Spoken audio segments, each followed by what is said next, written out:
Adventures TV.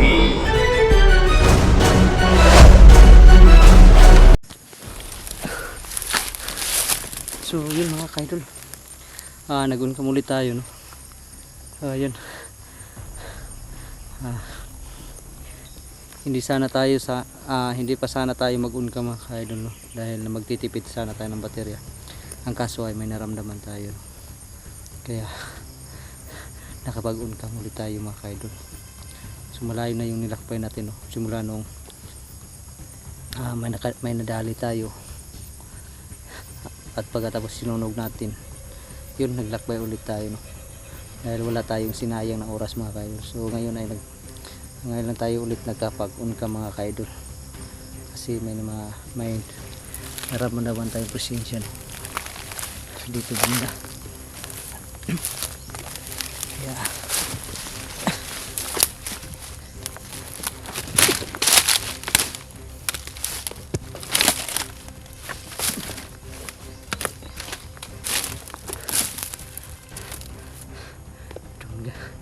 doon banda nang galing yung presensya mga kaidol, at sa tingin ko ay hindi nag-iisa to, dahil madaming presensya yung nararamdaman natin mga kaidol. Kaya kailangan natin mag-ingat na. Doon tayo nang galing sa itaas mga kaidol. Pagkatapos nating lumakad tayo doon, nakarating tayo dyan banda, at nakaramdam tayo, kaya bumaba tayo dito mga kaidol. Nakaramdam tayo na enerhiya na nagpunggulo sa mga bandido. Kaya kailangan natin kung basta maigi, baka nandito si Brad Pitt mga kaidol, no? Ang kaso nga lang ay wala tayong nararamdaman na enerhiya na galing kay Brad Pitt mga kaidol. So ayan,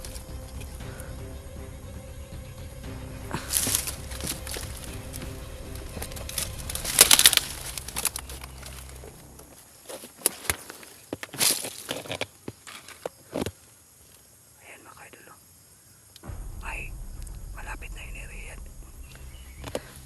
May malapit na enerhiya akong nasasagap mga kaidol, no? Parang malapit na sa atin, kaya kailangan nating ng maigi nito, magmasid, at saka itago ng maigi yung presensya natin, para hindi tayo madaling mabulabog.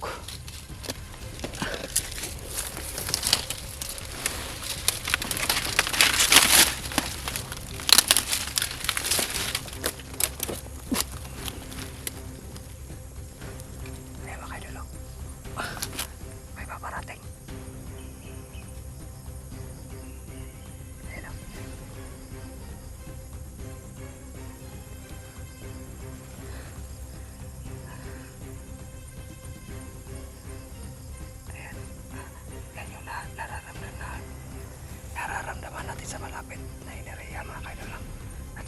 kasama yan. Nararamdaman ko nasa malayo lang. Kaya kailangan natin mag-ingat dito. Hindi tayo pwedeng magpadalos-dalos ito mga kaidol, dahil baka ano to, baka ipinapain sa atin, no? Kasi yung kumuha kay Brad Pitt mga kaidol ay ibang antas ng orasyon ang ginagamit nila, no? Hindi natin alam kung yun, alam na niya na nandito tayo, makaalam na niya, kaya nagpaano siya ng mga tao, nagpa-alerto. Kaya kailangan natin talaga ng mag-ingat dito. Siguro ay baka dito na yung area na sinasabi ni Brad Pitt na mga kuta ni Commander Sipsip, baka nandito rin si Brad Pitt. Kaya kailangan natin mag-ingat para mailigtas natin yung kasama natin si Brad Pitt mga kaidol. Ayan. Ayan, nakaupo lang. Umuupo lang mga kaidol.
Yung mga kaidol, nandiyan natin ito isa, hindi lang natin ito hayaan yung mga kaidol, no?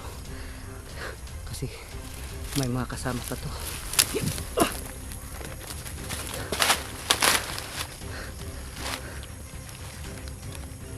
Yung mga kaidol,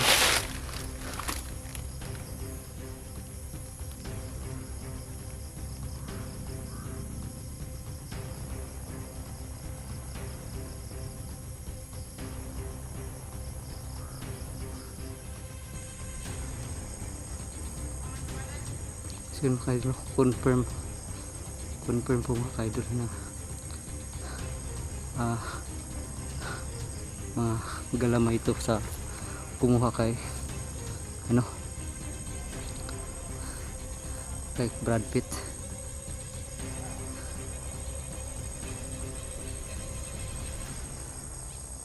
Tsaka may kasama pa yung mga kaidol, tatlo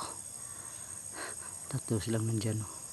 Andun sa kubo mga kaidol, ayun, at saka yun pa isa.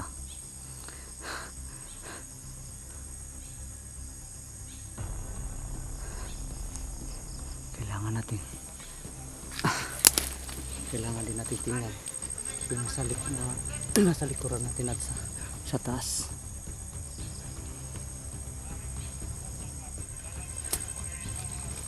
So yun mga kaidol, naging alerto pala sila dahil sinabihan na sila ng sinasabi ng Big Boss. Siguro yun yung kumuha kay Brad Pitt mga kaidol, no? Dahil sabi nila ay nakuha na daw nila, nahawak, nasa kamay na daw nila si Commander Pitt.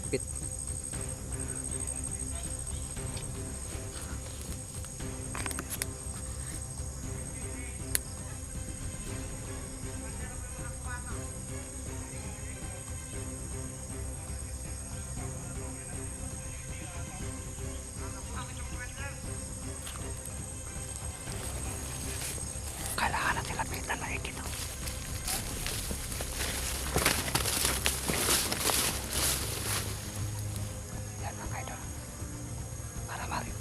para marinig natin yung mga sinasabi nila, no?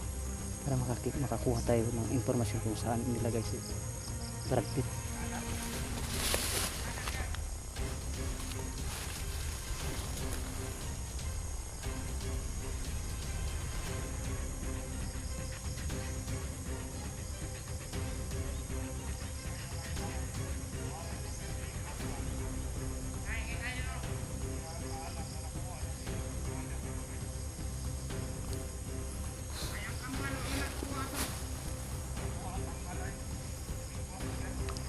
So yun mga kaidol, no? Big boss pala yung tawag sa taong kumuha kay Brad Pitt.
Sige mga kaidol, nadali natin yung isa.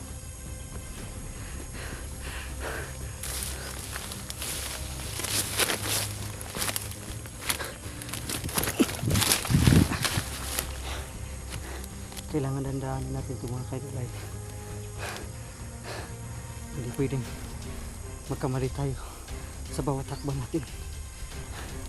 Dahil kung magkaganon, may paniligurado, hindi natin matutulungan si Brad Pitt ito. Kaya kailangan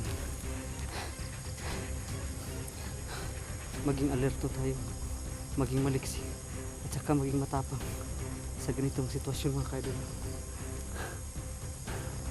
Lalo na may kasamaan sila dito na tinatawag ng Big Boss. Iwan ko kung hindi ko maramdaman yung enerhiya ng tinatawag ng Big Boss na. Siguro marunong talaga magtago kasi kakaiba yung mataas na antas ng gamit na orasyon yung tinatawag ng Big Boss. Kaya hindi natin maramdaman ang presensya dahil siguro ay marunong siya magtago ng presensya.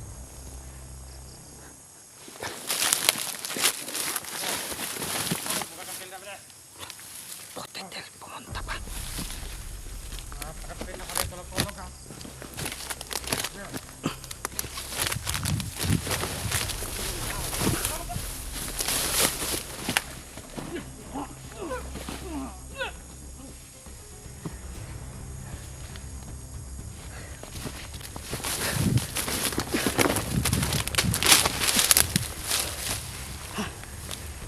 Buti na lang nadali natin mga kaidol at hindi pa nakasigaw. Muntikan pa yun.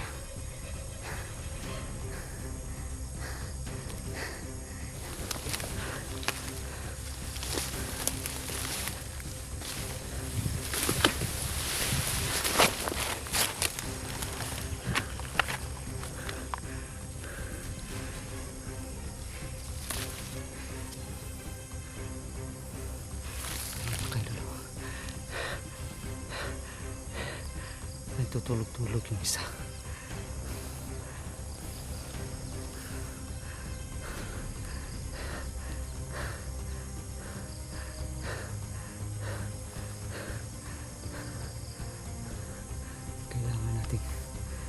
Ano yun to?